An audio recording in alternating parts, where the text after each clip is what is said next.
Hello, good morning mga idol. Natin maglinis ng sasakyan mga idol. At gusto ko naman mag-push up naman ako ulit mga idol. Pero bago yan mga idol, nakapag-push up na tayo sa bahay ng 150 push up mga idol. Pero iba-ibang style na push up na yun mga idol. So ngayon isang style lang yan mga idol, push up natin. Ayan mga idol.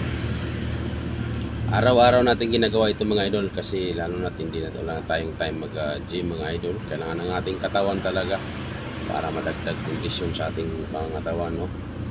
So lagi tayo nagpo-push up mga idol.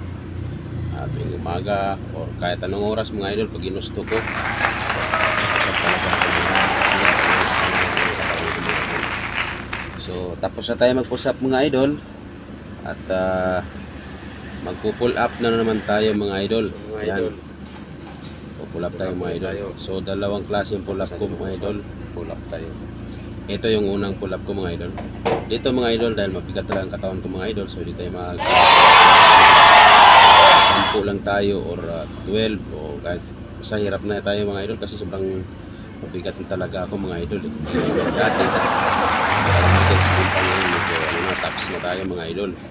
So yan mga idol, hanggang sa makakaya natin, no? So, napakalaking tulong mga idol sa pangangatawan natin yan, no?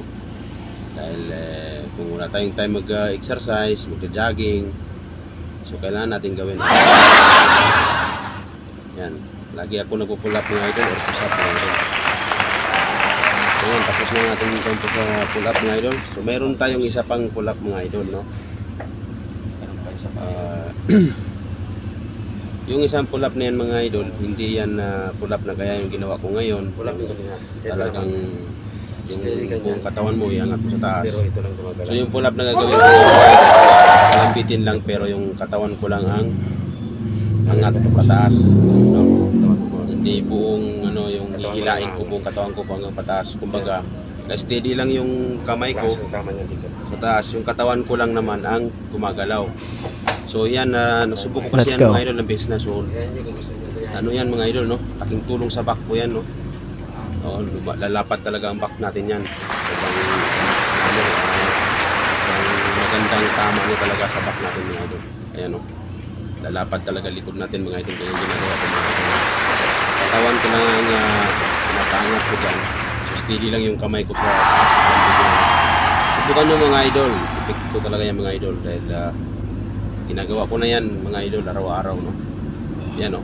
Tingnan nyo yung sa ano ko sa back ko. So yan, no? Ayan, pakita ko sa inyo mga idol na lalapad talaga likod mo dyan mga idol. Yan, no? Yan, no? So napakasarap, no? Yung exercise. Yan mga idol, oh. Fix natin yung ilang nakita ng buong mga idol sa camera pero nakikita ko medyo lumapad naman ang likod ko. So yan mga idol, subukan nyo po, ha? Tsaka ko magugustuhan nyo yan mga idol. Ingat tayo, God bless everyone. See you next live.